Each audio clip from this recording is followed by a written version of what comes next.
बड़े बेआबरू होकर तेरे कूचे से हम निकले, बहुत निकले मेरे अनवा, फिर भी कम निकले। बड़े बेआबरू होकर तेरे कूचे से हम निकले, बहुत निकले मेरे अरमा, फिर भी कम निकले। हज़ारों ख्वाहिशें ऐसी कि हर ख्वाहिश पे दम निकले, बहुत निकले मेरे अरमा, फिर भी कम निकले। नमस्कार, मेरा नाम है प्रदीप चौहान। बात समझनी है तो पूरी सुननी होगी। अरमान बहुत, लेकिन निकल नहीं पा रहे। कुछ ऐसा ही मुझे लगता है बीजेपी के साथ हुआ, जब दावा तो बहुत बड़े बड़े किया गया कि राहुल गांधी के खिलाफ प्रिविलेज मोशन ला के राहुल गांधी की सदस्यता खत्म की जाएगी। लेकिन ऐसा क्या हुआ कि शाम होते होते कल बीजेपी ने अपना मन बदल दिया और राहुल गांधी के खिलाफ प्रिविलेज मोशन का आइडिया ड्रॉप कर दिया। आखिरकार इसके पीछे क्या कारण है? कारण है कुछ और, लेकिन दिखाया कुछ और जा रहा है। ऐसा है, वो कांग्रेस के कई एमपीज को मैंने बोला है कि आप लोग राहुल गांधी जी को थोड़ा समझाइए कि रूल से बाहर बोलने पर प्रिविलेज नोटिस होते हैं और आप कोई भी रूल ब्रेक करेंगे तो आपका खिलाफ कोई भी नोटिस अलग अलग नियम में उठाया जा सकता है। तो अभी भी मैंने कुछ कांग्रेस सांसदों को बताया है कि आप लोग राहुल गांधी जी को समझा दीजिए, क्योंकि राहुल गांधी जी को शायद नियम नहीं पता होंगे। तो राहुल गांधी जी को समझाने के लिए कई एमपीस है। मैं तो बार बार कहता हूँ कि कांग्रेस में कई एमपीस है जो पढ़ा लिखा भी है, समझदार भी है और नियम से काम करते हैं, लेकिन ये लोग राहुल गांधी जी को समझाना चाहिए। हम लोग तो बिना नियम के, बिना रूल के कुछ काम नहीं करते। अब उस कारण पे जाने से पहले जरा मैं रिजिजू की बात का, जो किरण रिजिजू ने जो बात कही है उसका भी एक उदाहरण दिखाना चाहता हूँ। किरण रिजिजू ने क्या कहा, आपने सुना ध्यान से? उन्होंने कहा राहुल गांधी नियमों से बाहर जाते हैं और हम कभी नियमों से बाहर जाकर काम नहीं करते, हम हमेशा नियम में काम करते हैं। चलिए, और बहुत उदाहरण है, वो नहीं दिखाऊंगा। एक ये उदाहरण जरा रिजिजू जी आप देख लीजिए। ये जो लीडर ऑफ द अपोजिशन है राहुल गांधी सर, ये अर्बन नक्सल की तरह बिहेव करता है। अब ये बताइए, राहुल गांधी अंदर आपकी डील पर सवाल उठाते हैं और कहते हैं कि आपको शर्म नहीं आती, आपने भारत माता को बेच दिया। वो नियमों के खिलाफ है। हरदीप पुरी का नाम लेते हैं, वो नियमों के खिलाफ है, लेकिन आपका ये सांसद नक्सली कह रहा है राहुल गांधी को संसद के पटल पर। ये आप कहते हैं हम नियमों के अंदर काम करते हैं। ऐसे नियम होते हैं बीजेपी के लिए, मतलब बीजेपी के लिए अलग नियम और विपक्ष के लिए अलग नियम। खैर, ये डिबेट लंबा है और सच्चाई हमको मालूम है क्या है, लेकिन हकीकत ये है, जिस तरह से राहुल गांधी के खिलाफ जो प्रिविलेज मोशन का आइडिया ड्रॉप किया है बीजेपी ने, वो साफ दिखाता है कि बीजेपी इस वक्त बुरी तरह से दब चुकी है।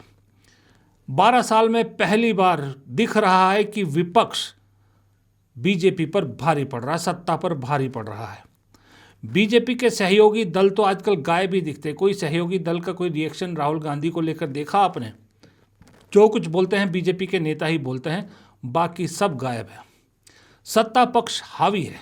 मकर द्वार, मोदी जी ने जब नई संसद बनवाई थी तो मकर द्वार को देख के लेके बहुत बड़े बड़े चीज़ें मोदी जी ने सोची थी कि मकर द्वार पे ऐसा स्वागत हुआ करेगा उनका, इस तरह से होगा।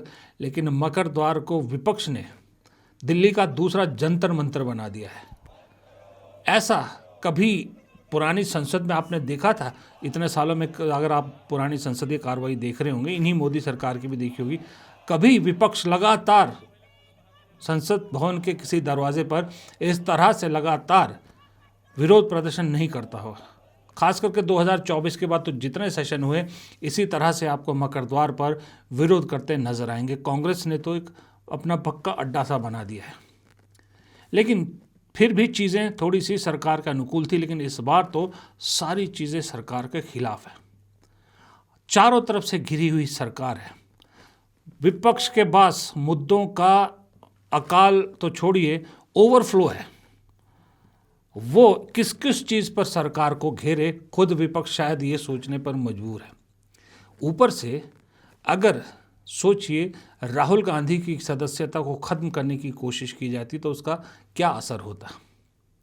ये वही राहुल गांधी है जिनकी सदस्यता एक बार ख़त्म की तो उसका नतीजा निकला कि कांग्रेस सीधा 55 से 100 पर पहुंच गई। अब की बार अगर सदस्यता खत्म की जाएगी या की जाती तो सोचिए फिर कांग्रेस कहां से कहां पहुंचती और इस सत्ता का क्या होता। शायद यही डर बीजेपी को इस कदम उठाने से रोक गया।